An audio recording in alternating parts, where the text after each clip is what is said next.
कल संयुक्त राष्ट्र के मंच से पीएम मोदी ने पाकिस्तान और चीन का बिना नाम लिए दुनिया को इन दोनों देशों के रवैये से उभर रहे बड़े खतरे को लेकर आगाह किया। चीन की भी विस्तारवादी नीति पर पीएम मोदी ने कड़ा संदेश दिया है और इसके साथ उन्होंने संयुक्त राष्ट्र में सिर्फ 5 अस्थायी सदस्य के होने को लेकर भी बदलाव की नसीहत दी।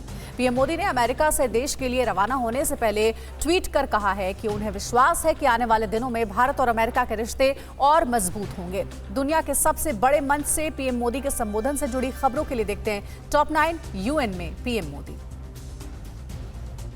अमेरिका दौरे के आखिरी दिन कल प्रधानमंत्री नरेंद्र मोदी ने संयुक्त राष्ट्र के मंच से बिना नाम लिए पाकिस्तान को खरी खरी सुनाई। पीएम मोदी ने बिना नाम लिए आतंक परस्त पाकिस्तान को कड़ा संदेश दिया। पीएम मोदी ने कहा कि जो देश आतंकवाद को पॉलिटिकल टूल की तरह इस्तेमाल कर रहे हैं, उन्हें ये समझना होगा कि आतंकवाद उनके लिए भी उतना ही बड़ा खतरा है। उन्हें ये समझना होगा कि आतंकवाद उनके लिए भी उतना ही बड़ा खतरा है।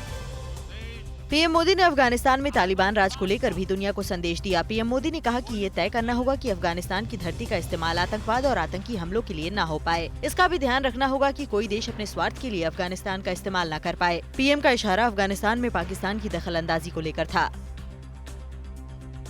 पीएम मोदी ने संयुक्त राष्ट्र को बदलती दुनिया और वक्त के साथ बदलाव करने की नसीहत दी। पीएम मोदी ने महान कूटनीतिज्ञ आचार्य चाणक्य के एक बयान का जिक्र करते हुए कहा कि अगर समय पर कोई काम नहीं होता है तो समय भी उस काम को तवज्जो नहीं देता। उन्होंने कहा कि हाल ही के दिनों में यूएन पर कई तरह के सवाल खड़े हुए हैं। क्लाइमेट क्राइसिस और कोविड के दौर में हमने इन सवालों का सामना किया। अफगानिस्तान में बदले हालात और प्रॉक्सी वॉर के दौर में ये सवाल गहरे हुए हैं। चीन का नाम लिए बिना पीएम मोदी ने उसकी विस्तारवादी नीति पर सवाल उठाए। साउथ चाइना सी में चीन की चालाकी को लेकर पीएम मोदी ने कहा कि हमारे समंदर भी हमारी साझी विरासत हैं। ध्यान रखना होगा कि ओशन रिसोर्सेज का हम यूज करें, अब्यूज नहीं। समंदर इंटरनेशनल ट्रेड की लाइफलाइन है, इन्हें विस्तार और काटने से बचाना होगा। इसके लिए दुनिया को एक साथ आवाज उठानी होगी। पीएम नरेंद्र मोदी ने कोरोना संकट का जिक्र करते हुए कहा कि भारत ने 12 साल के बच्चों के लिए डीएनए वैक्सीन तैयार कर ली है। आरएनए और नेजल वैक्सीन पर काम अंतिम दौर में है। पीएम मोदी ने कहा कि भारत एक बार फिर दुनिया के प्रति जिम्मेदारी निभाने को तैयार है, इसलिए फिर वैक्सीन एक्सपोर्ट करने का फैसला किया गया है। इसके साथ उन्होंने कंपनियों को भारत में वैक्सीन बनाने का न्योता भी संयुक्त राष्ट्र के मंच से दिया।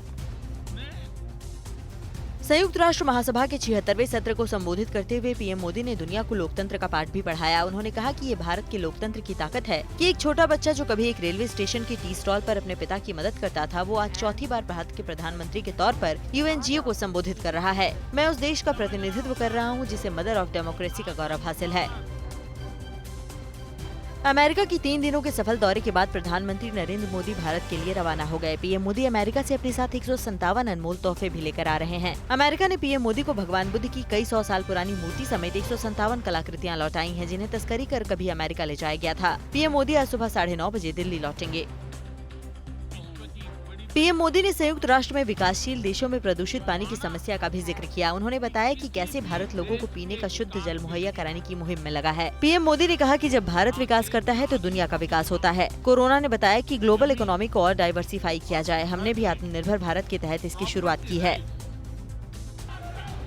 संयुक्त राष्ट्र महासभा के 76वें सत्र को संबोधित करने के बाद न्यूयॉर्क से रवाना होते वक्त पीएम मोदी की एक झलक पाने के लिए कई भारतीय होटल के बाहर इंतजार कर रहे थे। पीएम मोदी ने भी उन्हें निराश नहीं किया। लोगों के बीच जाकर पीएम ने सभी का अभिवादन स्वीकार किया। इस दौरान लोगों ने मोदी मोदी के नारे के साथ वंदे मातरम का भी उद्घोष किया। अड़ी सोमवार से शुक्रवार शाम 6 बजे सिर्फ TV9 भारतवर्ष पर।